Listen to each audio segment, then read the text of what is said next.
नमस्कार, स्वागत है आपका जी बिजनेस में। मैं हूं दीपक डोभाल। आप देख रहे हैं आपकी खबर आपका फायदा। आज हर अखबार की सुर्खियों में टीबी छाया हुआ है। टीबी यानी ट्यूबरक्लोसिस, एक ऐसी बीमारी जिससे हर साल देश में करीब 5 लाख लोगों की मौत हो जाती है। तमाम कोशिशों के बावजूद पिछले साल इसके मरीजों की संख्या 19% बढ़ गई। सबसे ज्यादा चिंता की बात यह कि टीबी से सबसे ज्यादा प्रभावित युवा आबादी हो रही है। आपको लगेगा हम टीबी पर क्यों बात कर रहे हैं, टीबी तो अब ऐसा मुद्दा हो गया है जिसके बारे में कोई बात भी नहीं करना चाहता। यह एक सरकारी जागरूकता अभियान बनकर रह गया है, लेकिन क्यों, इस पर बात करना जरूरी है। आज हम इस मुद्दे पर चर्चा करेंगे, जानने की कोशिश करेंगे कि सरकार की तमाम कोशिशों के बावजूद भारत टीबी मुक्त क्यों नहीं हो पा रहा, क्यों हमारी युवा आबादी, बच्चे टीबी के संक्रमण से संक्रमित होकर सांसों को तरस जाते हैं, क्यों ये तेजी से फैल रहा है और इतनी लंबी विकास यात्रा हमारी हो गई, उसके बावजूद क्यों ये आज भी भारत जैसे कई विकासशील देशों के लिए चिंता का सबब बना हुआ है। चर्चा करेंगे खास मेहमानों के साथ, लेकिन पहले ये रिपोर्ट।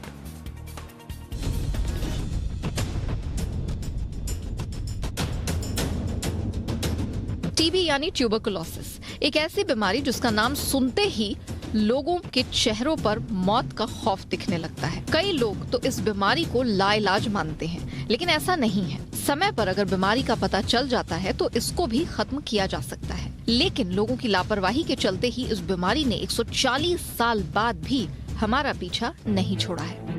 WHO के मुताबिक टीबी से दुनिया भर में हर साल करीब 15 लाख लोगों की मौत होती है, यानी हर दिन 4100 लोग इस बीमारी से दम तोड़ देते हैं। इस रिपोर्ट के मुताबिक दुनिया में हर घंटे औसतन 137 लोगों की मौत होती है और हर साल करीब 1 करोड़ 22 लाख लोग इसकी चपेट में आ जाते हैं। भारत की बात करें तो आंकड़े चौंकाने वाले हैं, क्योंकि देश में पिछले साल के मुकाबले टीबी के मामले 19% बढ़े हैं। भारत में टीबी से होने वाली मौतों के आंकड़े भी कम नहीं हैं। दुनिया भर में इस बीमारी से हो रही मौतों का 34% हिस्सा भारत का है। साल 2019 से 2021 में हुए सर्वे के मुताबिक टीबी के सबसे ज्यादा मामले दिल्ली में दर्ज किए गए हैं।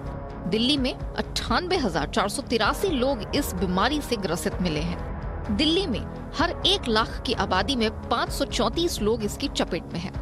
राजस्थान में 484 लोग टीबी के खतरे में हैं। वहीं उत्तर प्रदेश में ये संख्या 481, हरियाणा में 465, छत्तीसगढ़ में 454 और मध्य प्रदेश में इसके 386 मरीज पाए गए हैं। WHO ने इस बार की theme invest to end TB, save lives रखा है। इसके तहत साल 2022 तक टीबी के इलाज के लिए $13 अरब खर्च किए जाएंगे। साल 2019 की बात करें तो करीब 5.8 अरब करोड़ डॉलर खर्च किए गए थे। डॉक्टरों का मानना है कि टीबी का इलाज संभव है, बशर्ते उसका समय पर पता चल जाए, लेकिन कई लोग इसे गंभीरता से नहीं लेते हैं। एक रिपोर्ट के मुताबिक 5 में से 3 लोग ऐसे हैं जो लक्षण के बाद भी अपनी जांच नहीं, तो करीब 10% मरीज इलाज को बीच में छोड़ देते हैं, जो आगे जाकर उनके साथ अन्य लोगों के लिए भी खतरा बन जाते हैं। ब्यूरो रिपोर्ट, जी मीडिया।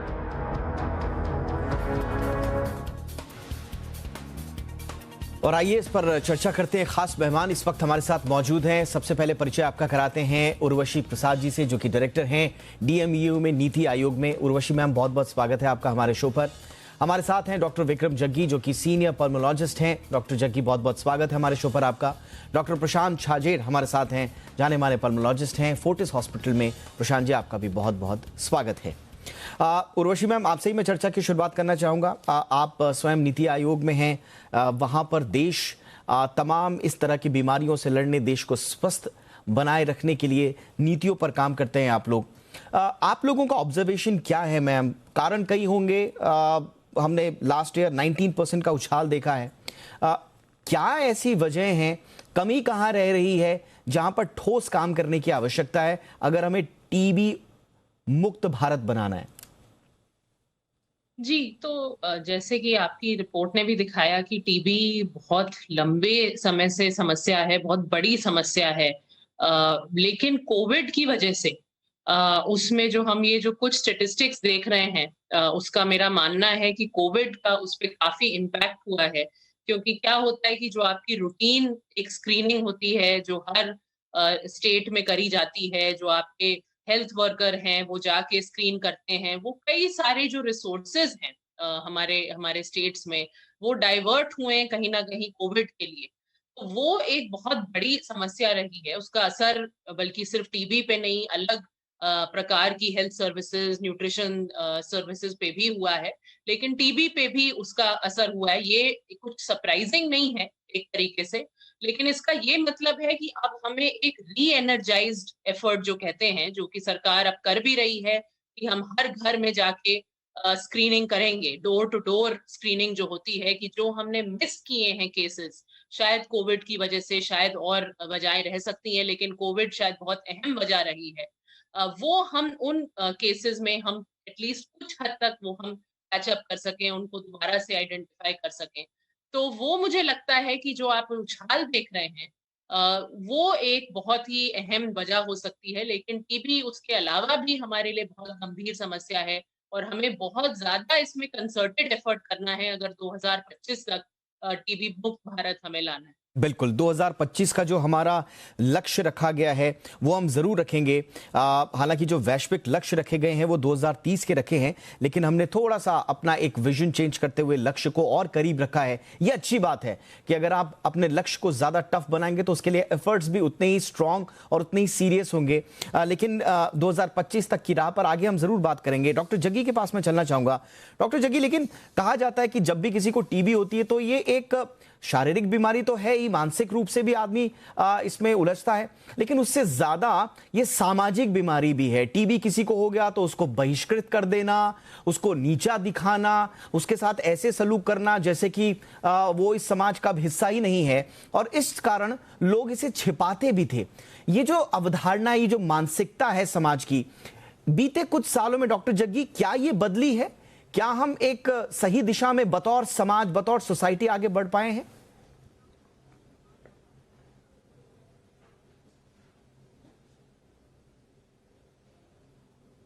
डॉक्टर जग्गी, शायद आप म्यूट पर हैं। मैं चाहूंगा जी, आपकी आवाज नहीं आ रही है। यस, आपकी आवाज आ रही है। Yes sir, please go ahead sir. तो कोई भी इंफेक्शियस डिजीज जो होती है उसके साथ ये बहिष्कार वाली चीज या बॉयकॉट करने वाली चीज शुरू हो जाती है। जैसे कि हमने शुरू में कोविड में भी देखा था कि सोसाइटीज ने उनसे डॉक्टर्स को भी वहां पे अंदर कमरे में घुसने नहीं दिया, घर के अंदर वगैरह वगैरह। लेकिन धीरे धीरे ये थोड़ा जो डर था ये उनका चला गया कोविड के केसेस का। इसी तरह जैसे लेप्रेसी हुआ करती थी पहले, टीबी हुआ करता है, तो इसके अंदर हमेशा रही हैं। मेरा ये मानना है और ये मेरा पॉजिटिव विचार है कि ये धारणाएं बहुत जल्दी जल्दी चेंज हो रही हैं। आजकल लोगों को कहने में कि हमें टीबी हो गया कोई शर्म की बात नहीं लगती। सरकार की तरफ से सुविधाएं मिलती हैं, दवाइयां मिलती हैं, घर पे आकर के भी लोग उसको सुपरवाइज करते हैं कि लोग ले रहे हैं कि नहीं ले रहे। सो ये समस्या धीरे धीरे कम हो रही है। और आपने अच्छा बताया कि इसके अंदर में जो जैसे दवाइयों को लंबा लेना है, 6 महीने, साइड इफेक्ट्स इश्यूज होते हैं, कॉस्ट होती है। सो ये सारे ह्यूमन एंगल्स इसमें आ जाते हैं जो इलाज को कई दफा बीच में ही तोड़ने पे पेशेंट को मजबूर कर देते हैं, जिससे कि फिर आगे समस्या होती है, टीबी पूरा ठीक नहीं होता और ड्रग रेजिस्टेंस बहुत फैलने के चांसेस बढ़ जाते हैं। एग्जैक्टली बिल्कुल सर। डॉक्टर प्रशांत, मैं अब आपके पास आना चाहूंगा। एक आंकड़ा मैं देख रहा था, थोड़ा सा एनकरेजिंग आंकड़ा है, लेकिन चिंता अभी भी घटी नहीं है। मैं 2019-20 के आंकड़े पढ़ रहा था, जब 2 लाख मरीजों के बारे में कोई जानकारी उपलब्ध नहीं थी, लेकिन यही आंकड़ा जब हमने 2017 का निकाला तो उस वक्त देखा कि 10 लाख से ज्यादा ऐसे मरीज थे जिनके बारे में जानकारियां उपलब्ध नहीं थी। यानी कि 8 लाख लोग हमने कम किए हैं। यानी कि ज्यादा से ज्यादा लोगों के बारे में अब सरकार को और हमारे स्वास्थ्य तंत्र को जानकारियां मिल रही हैं। यानी कि डायग्नोसिस एक सही दिशा में जा रहा है। यह कितना सिग्निफिकेंट इंडिकेटर है कि डायग्नोसिस हो जाना, पहचान हो जाना, उन लोगों के बारे में जानकारी हो जाना जिनको टीबी है, यह कितना सिग्निफिकेंट इंडिकेटर है सर, और आगे की राह कैसे देखते हैं? तो सर, ये जो आपने जो बात बताई है कि जो डायग्नोसिस हो रहा है उसका जो रिपोर्टिंग हो रहा है वो बहुत अच्छी तरीके से ये इम्प्लीमेंट हुआ है। मैं प्राइवेट सेक्टर में काम करता हूं और प्राइवेट सेक्टर में भी हमारा जो रिपोर्टिंग है वो at every level it is improving at a very good pace. मतलब कि जितने भी पेशेंट आ रहे हैं उनका हमारा रिपोर्टिंग हो रहा है, हर पेशेंट का reporting with the address and all everything is going to the जो लोकल गवर्नमेंट सेक्टर है या म्युनिसिपल सेक्टर है वहां पे रिपोर्ट हो रहा है। उससे क्या हो रहा है कि जो पेशेंट्स के डायरेक्टली फोन कॉल्स जा रहे हैं फॉर ट्रीटमेंट, पेशेंट को फोन कॉल जा रहे हैं कि आप रेगुलर फॉलोअप कर रहे हो कि नहीं कर रहे हो, पेशेंट को इंसेंटिव्स भी मिल रहे हैं to complete the treatment.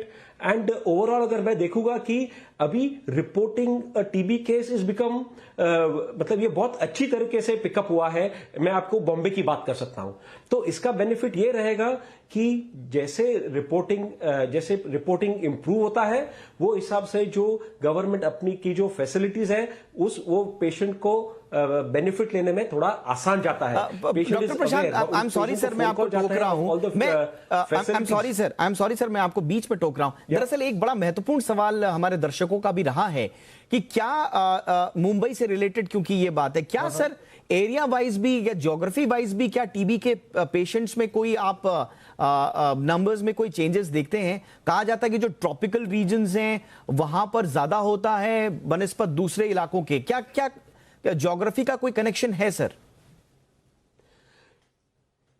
Sir अभी अगर आप बॉम्बे की ज्योग्राफी का बारे में अगर जानना चाहते हैं तो ये बात है कि जहां पे डेंस पॉपुलेशन होता है वहां पे टीबी की स्प्रेड होने के चांसेस ज्यादा होते हैं। तो अक्सर हम ये देखते हैं कि जहां पे जो मरीज एक डेंस पॉपुलेशन में रहते हैं वहां पे टीबी का जो प्रमाण रहता है वो ज्यादा रहता है। For example you can call in slum areas where जहां पे डेंसिटी पॉपुलेशन की बहुत ज्यादा है, अगर आप बॉम्बे के ज्योग्राफी के बारे में बात कर रहे हो तो। उर्वशी मैम, हमने जो टारगेट रखा था अपना 2017 के national strategic plan for TB elimination का, उसमें हमने 2025 तक पर 165 पेशेंट का हमने जो लक्ष्य रखा हुआ है, लेकिन उसको अगर हम देखें अभी तक हासिल करने में थोड़ा नहीं काफी पीछे हैं। 300 सवा 300 के आसपास अभी वो लक्ष्य है। आपको लगता है मैम कि ऐसे में एक अमूल चूल परिवर्तन करना होगा दिशा और दशा दोनों में? जब हम टीबी उन्मूलन की बात कर रहे हैं, वो रोड मैप क्या होगा नीति आयोग में और सरकार में? इस पर किस तरह का मंथन चल रहा है मैम? जी देखिए, ये जो टारगेट है जैसे कि आपने कहा 2025 तक, ये बहुत एम्बिशियस है, उसमें कोई शक नहीं है। लेकिन अच्छा है कि हमने एम्बिशियस टारगेट रखा है, क्योंकि हम अपने आप को उसी तरह से फिर हम पुश कर सकते हैं। और इसमें जो मैं सबसे महत्वपूर्ण बात कहना चाहूंगी कि ये लक्ष्य सिर्फ सरकार का नहीं हो सकता है। टीबी जैसी बीमारी जो इतने सालों से रही है और जिसने इतनी जानें ली हैं, उसको सिर्फ कहीं की भी सरकार सिर्फ अकेले खत्म नहीं कर सकती। आपको प्राइवेट सेक्टर चाहिए, आपको एनजीओज का साथ चाहिए। सोशल स्टिग्मा की इतनी बात हुई कि इतना इस पे स्टिग्मा रहता है, कुछ लोगों को घर से निकाल दिया जाता है, स्कूल नहीं जा पाते कई बार बच्चे, जो कि ये बहुत ही छूत अछूत वाली बीमारी मानी जाती है। तो इसमें एनजीओ का बहुत बड़ा रोल होता है। आपने देखा कि कोविड के समय में भी एनजीओज ने, कम्युनिटी लेवल वॉलंटियर्स ने बहुत सहयोग दिया सरकारों का। उसी तरह प्राइवेट सेक्टर की भी हमने बात की, चाहे डायग्नोसिस हो, चाहे केस फाइंडिंग हो, चाहे इलाज हो, जब तक कि पब्लिक और प्राइवेट सेक्टर एक साथ नहीं मिलेंगे तब तक वो स्केल और वो इम्पैक्ट आ ही नहीं सकता। और जो एक और बहुत इसका अहम पहलू है वो है रिसर्च और इनोवेशन। आप देखेंगे कि कुछ ही महीनों में हम इतनी सारी वैक्सीन लेके आ गए कोविड के खिलाफ। करीब 100 साल हो गए हैं कि दुनिया एक टीबी के खिलाफ एक इफेक्टिव नई वैक्सीन नहीं ला पाई है। तो इसकी वजह ये है कि वो एक कलेक्टिव इन्वेस्टमेंट कि सरकारों की तरफ से तो होना ही होना है, लेकिन प्राइवेट सेक्टर, हमारे बड़े बड़े फार्मा कंपनी है, हमारा और प्राइवेट सेक्टर है, सबको साथ में जुड़ना पड़ेगा। सबको साथ में रिसर्च और इनोवेशन में उतने पैसे डालने पड़ेंगे कि हमें नए नए डायग्नोस्टिक, नए नए ट्रीटमेंट के तरीके, जो आप कह रहे हैं कि कई बार इनकी जो मेडिसिन होती है वो इतनी स्ट्रांग होती है कि लोग बीच में ही छोड़ देते हैं। तो अगर हम और नई मेडिसिन लेके आए जिनके साइड इफेक्ट इतने खराब ना हो, तो उससे बहुत असर पड़ेगा। तो हर पहलू जो है, चाहे diagnosis, detection, screening, treatment, social stigma, research, innovation, ये मैं कहूंगी बड़े बड़े पहलू हैं। इनमें सरकार, private sector, civil society, citizens, सबके लिए बड़े क्लियर रोल्स हैं और उन्हीं को हमें एक तरह से एक्सेलरेट करना है, तब हम 2025 का जो प्रधानमंत्री जी ने हमारे सामने लक्ष्य रखा है, बिल्कुल, उस तक हम पहुंच सकें। ये बहुत ज़रूरी है मैम। और जैसा हम ब्रेक से पहले भी बता रहे थे कि लोग इसे ज़्यादा से ज़्यादा सीरियसली लें, इसलिए मैं बीच बीच में ना आपको आंकड़े ज़रूर बताता जा रहा हूं। 2020 का जो मैंने आपको इंपॉर्टेंट डेटा बताया, उसमें देखिए 11 लाख बच्चे 2020 में टीबी की चपेट में आए थे। अब आप सोचिए, छोटे छोटे बच्चे टीबी की चपेट में आ रहे हैं और हम खास तौर से इग्नोर कर देते हैं। लेकिन जो इंपॉर्टेंट बात डॉक्टर जग्गी, उर्वशी मैम ने कही है कि आपको इन्वेस्ट भी करना होगा, आपको सबको साथ में लेकर चलना होगा। इस बार एक अच्छी बात जरूर हुई है, invest to end TB save lives, ये WHO की थीम है। इस बार कहा जा रहा है कि 2022 तक टीबी की जांच, इलाज और बचाव के लिए 13 अरब डॉलर खर्च कीजिए। बात बनेगी सर, इससे इन्वेस्टमेंट आएगा तो कुछ बात बनेगी। ऑप्टिमिज्म से इसको अप्रोच करेंगे तो अच्छा रहेगा। टीबी की बीमारी 9000 साल पहले भी ह्यूमंस में दिखती थी, ममीज के अंदर पाई गई है। 2 ममीज पड़ी हैं लंदन म्यूजियम के अंदर में, जहां पे उनकी स्पाइन्स में टीबी देखी गई है। तो कितने सालों से हम जूझ रहे हैं इस बीमारी के साथ। पर जैसे उर्वशी जी ने बहुत अच्छा कहा कि सबने अपना अपना रोल प्ले करना है।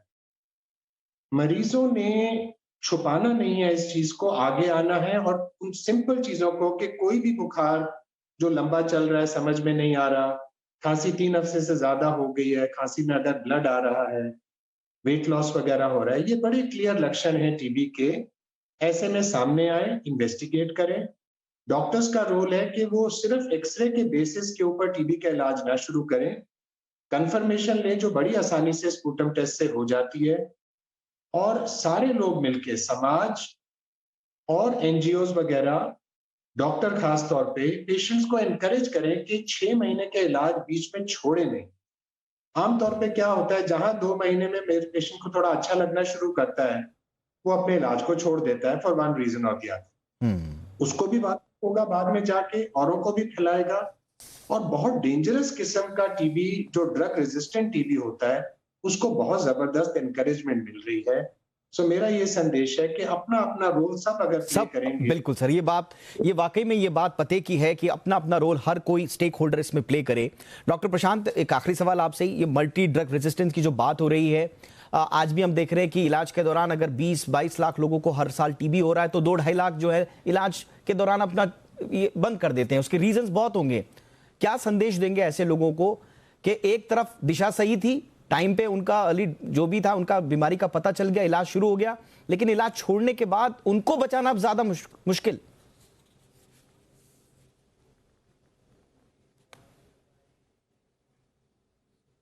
डॉक्टर प्रशांत, वॉइस ऑडियो सॉरी, मेरा आपका जो लास्ट 2 सेंटेंस है वो can you repeat them again please? मैं मल्टी ड्रग रेजिस्टेंस के बारे में बात कर रहा था सर। ये कितना लोगों को समझना जरूरी है कि एक बार इलाज शुरू कर दिया तो छोड़ना नहीं है।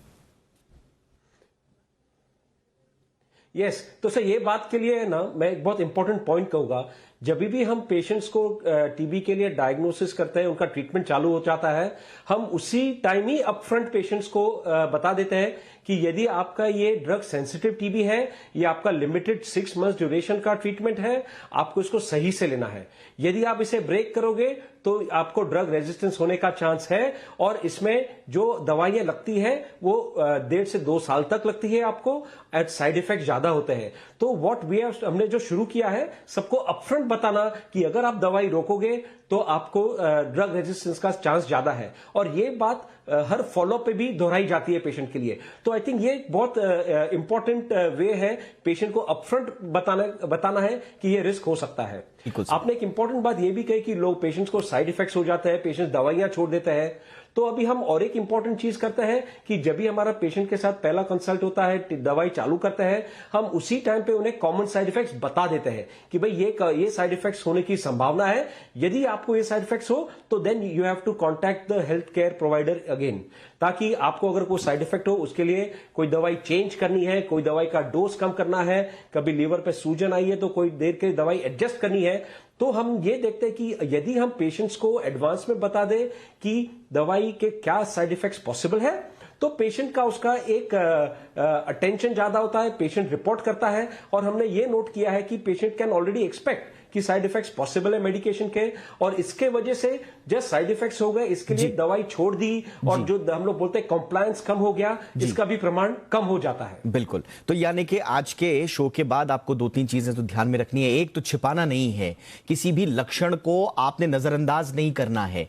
टीबी अगर सामने आ भी गया कि हो गया है तो घबराना नहीं है, दवाइयां तुरंत शुरू करनी है और दवाइयों को बीच में छोड़ना नहीं है। ये बुनियादी चीजें हैं। और सबसे बड़ी बात, अगर टीबी की कहीं बात हो रही है तो उसे न तो उसको हल्के में लेना है और ना ही उसे नजरअंदाज करना है, क्योंकि ये बहुत महत्वपूर्ण सवाल है, बहुत महत्वपूर्ण विषय है, हमारे आपके अपनों का, हमारे आने वाले भविष्य के स्वास्थ्य का सवाल है, पूरे देश के स्वास्थ्य का सवाल है, इसलिए इसे गंभीरता से लें। बहुत बहुत शुक्रिया रोशी मैम, आपने वक्त निकाला। Doctor Jaggi, thank you so much sir. Doctor Prashant, आपका भी बहुत बहुत शुक्रिया हमारे शो पर आने के लिए। आपकी खबर आपका फायदा में इतना ही। इजाजत दीजिए, देखते रहिए जी बिजनेस।